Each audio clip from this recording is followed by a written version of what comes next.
I'm standing in Olds, Iowa today, and that tower there is part of conversation in this episode because I'm sitting down with 5 concerned Henry County citizens about the proposed wind farm, the wind turbine farm that RWE wants to have in North Henry County, and the Henry County Board of Supervisors are looking over a proposed ordinance, and all of this is highly controversial, highly emotional, and the folks that are on today are trying to keep the emotion out of it and just go with the facts. And this is part 1 of a 2-part episode, and it's brought to you by Griner Auto Body of Washington, Iowa, using state-of-the-art techniques and decades of experience to get your car back on the road after an accident. Car Doctor of Washington, Iowa, no matter who Frankensteined it, they can fix and clean and customize it. McDonald Boneyard of Keota, Iowa, for all of your farm equipment and auto recycling needs. Hinshaw Trailer Sales of Richland, Iowa. You need a trailer, they've got your trailer, and they fix what they sell and don't in their full-time repair shop. Girling Repair of Winfield, Iowa. If your mower is dead, call Fred, your Husqvarna, Aaron's, and Gravely dealer, and he also sells Husqvarna snowblowers. B&B Propane and the family of jet stops present Southeast Iowa Today. I'm John Bain, author of Christie's Journey, The Beat Goes On, and your host. Let's get right to part 1. Ladies and gentlemen, thank you so much for your time today in joining us here on the podcast. Bill, you've got some interesting models there in front of you. Can you kind of tell us what they represent? Well, these are the wind generators that have been proposed for this part of the county, and so just to put it in proportion for everybody, we built some pretty close to scale models of the Olds and Wayland water towers. Now, how tall are the water towers? They're really close to 650 feet. The water towers? Oh, the water towers, excuse me. Yeah. They're 120 feet. 120 feet. Yeah. So then these are the proposed windmills or wind turbines that are going to be, that RWE is wanting to put in North Henry County. So that shows the scale, and you said 650 feet for the tallest. And as far as those blades go, we were talking before we started rolling the camera, Bill, and you had said that can you turn one of the blades down towards what would be the ground, and then they're actually, what they're proposing would be even more than that, closer to the ground, right, for the blade? Right. They want to change the ordinance from 75 feet down to 50 feet. Wow. And we're looking at that old tower there, and that is 120 feet. And so they're going to be pretty close to the ground, the tips of those right there. Yeah. So all of you are, it's safe to say, really opposed to the process that is being proposed right now in Henry County. And I think it's important to discuss why that is, because there's 2 sides to every coin. You've got the company that wants to do it and the landowners that have signed on to it that will be getting paid for having these turbines on their property. And then you have the other side of it is the concern that the people have that are neighbors that might be living a lot closer to the turbines than the actual landowners, as far as that goes, and not just for the idea that you'd be living close to them, but what you have discovered have been the effects of these turbines in different areas of the country. Would anybody like to kind of start off and just kind of tell us why you're opposed and think this is not the right route to go for Henry County, and that the Henry County Board of Supervisors should stop this? Does anybody want to start with that? Well, I guess for me, it's twofold. One is the health concerns. We have a daughter with special needs, and so I've been diving in a little bit to find out about the effects on people that have special needs, the mental health effects, that kind of thing. And that really concerns me with the blade flicker, the noise, because I don't think we have a grasp on what the noise will be like. both day and night, 24 hours a day. It's not like a passing car, it's not like a train, it's not like something that we have control over or have to endure for a short amount of time. It's all the time when those blades are turning. So that concerns me. Roger and I moved here from Colorado 15 years ago, and part of the reason we moved to Iowa was to be in a rural agricultural setting. We chose that. We wanted to be somewhere where it was farm ground, where we could see the views of everything. So even though that's not, necessarily a thing that we can control what we get to see, that's why we chose to live here. A lot of people don't think that's important, but that's why people choose to go live somewhere specific, why they go on vacation somewhere specific, why they build their house somewhere specific. It has to do with the view. So to me, driving around Henry County, looking at the views, I love the views. I love the fact that our county is one of the most productive agricultural areas in the world. I love seeing the dirt turned over. I love seeing the tractors out there. I love seeing the ag planes go over, knowing that they're, helping the farmer to produce a crop. So there are so many things that I love about this area, and that's why we chose to move here. We also chose to move here because it's where my mother was born, where she was raised, where my grandparents were born and raised. My grandparents both graduated from Winfield High School. My mom graduated from high school here in Olds. My grandparents were farmers. My family still owns the family farm on Highway 78. There are many of these proposed there. My grandparents, great-grandparents ran the brick factory in Winfield. My grandmother was a milliner, so I have roots here. And to me, that is important. I feel like this would just change the whole fabric of what Henry County is about. Now, I know, Dorothy, as far as the auditory issues, you've done some research on that. Can you share with us the what I would call the negative impacts of that? Yeah, so there have been a lot of studies in the Audiologist Journal. Even as of 2024, the infrasound that we don't necessarily hear can hurt us. And especially with people that have hearing impairments, and I am one of them. And I dread to think what these sounds are going to be like to me and to my neighbors. But the World Health Organization had stated that 45 decibels for the daytime, is appropriate, and then anywhere from 30 or below decibels in a bedroom at night, and that is so people can sleep. Now, the night that it was really windy was just like 2 nights ago, and on my phone, the decibel for the wind was 35.9. That woke me up, and I didn't have my hearing aids in. So for other people, it was probably louder. But for me, that's 35, and that is loud, okay? So the infrastructure also can change the inner ear, and a lot of the symptoms are migraines, dizziness, vertigo, like a lot of health issues that people are going to start dealing with. And the question is, will people need to leave?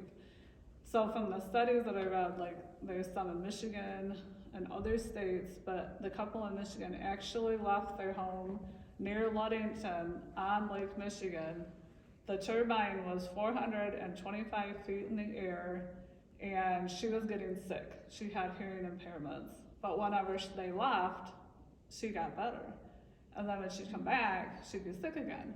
And they figured out that that was part of the sound that she's hearing that her husband that didn't have a hearing impairment didn't pick up on. So it does change like the inner ear. And I don't think we know enough about the sound of these to know what exactly the cause is gonna be. And even like for infants, my son and his wife are gonna have a baby. If they lived in Olds and the turbines go up, is that gonna change that baby's structure of the inner ear? Because that baby won't know sound like we grew up and knew sound. Does that make sense? It makes perfect sense. So on the ordinance for Henry County, it read 60 decibels. So what they said was, across the board, 60 decibels, 24 hours a day, 7 days a week. And we hear people say, oh, well, we go to the farm, the wind farms, which I hate that name because it's not a farm at all. It's an industrial company. And anyways, they say, oh, it's quiet. Well, during the daytime, it is quiet. They said because environmental noises kind of cover up what sound you would hear. At night, they don't give tours. And that's another question. Why? Because I think it's noisier at night. And anybody that wants to sit on their deck or, you know, do a barbecue or whatever, it's gonna be interesting what they would actually say if you weren't on the, you know, model home tour over there, to really see what it would be like in the evening time, or even in a bedroom that is, you know, and who knows? That's the other thing, is the question of the setback. Do we go by setback for decibels, or do we go by setbacks for just like the shadow flicker, or like, that's such a big question. So when we were talking the 60 decibels for ordinances, one of the supervisors said, I would like to see that drop to 50.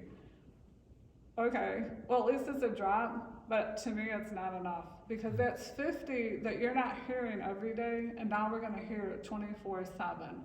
And we don't really know how far reaching these effects are.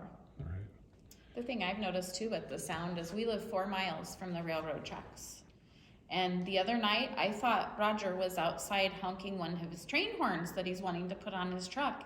It was not. It was the train horn from the train 4 miles away. It sounded like it was gonna come over the hill. And I was thinking that night, like, okay, so we have the air pressure is holding the sound in, which happens frequently. Sometimes we can hear the trucks hitting the rumble bars 4 miles away. Oh, wow. And so you think of that sound and what that, you know, is gonna do if you have a turbine that's even, you know, 1,800 feet from your house. That sound is That's gonna 700 feet in the air, yeah. Yeah, 13, 1300 is okay. when Yeah, the the ordinance says. 1,300 is the Yeah. setback at the Okay. moment. Now, Bill, you had mentioned, I believe it was you before we started rolling the camera, it might have been Tim, one of you guys had mentioned that Henry County, Iowa, is one of the least windy counties in the state. These things, when they're working, they're gonna be making this noise, the lights are gonna be on all the time at night, whether they're spinning or not. But if we're like one of the least windy places in the state, what do you think the rationale is behind wanting to have these here? Well, I think from some research and just reading periodicals and whatever comes across the news, it's getting harder and harder for them to find places to start these wind industrial complexes. I don't like the word farm either.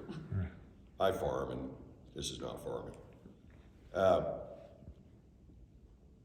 A good share of the country, some say even more than 50% of the counties are fighting this very thing. So they have some parts of Iowa saturated with them. And, you know, they haven't had a presence in this part. And I think it's, boy, we got to get what's there before we either get zoned out or everybody finds out how unpopular these have become. And find that out from people who live in some of these areas. Well, you know, a lot of this, and you know, this is my opinion, so anybody that's watching this and listening to this, this is not the opinion of these folks, this is John Bain's opinion. I think it comes down to, what political side you're on. What is even though everybody may say they're Christians or Jewish or Muslim or Hindu, whatever religion, there's also a religion of the environmentalists. There's a separate religion on that. And like I said before, that's my opinion.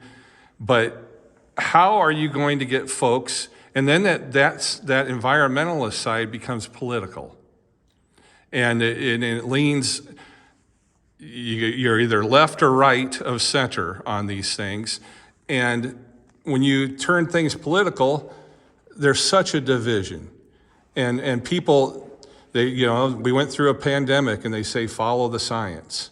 Well, people that say follow the science, whoever says that, as long as they agree with the science, they want you to follow it. And as soon as they don't agree with the science, you don't hear them say follow the silence. But if you say it and disagree with them when it's leaning your way, then they get mad at you.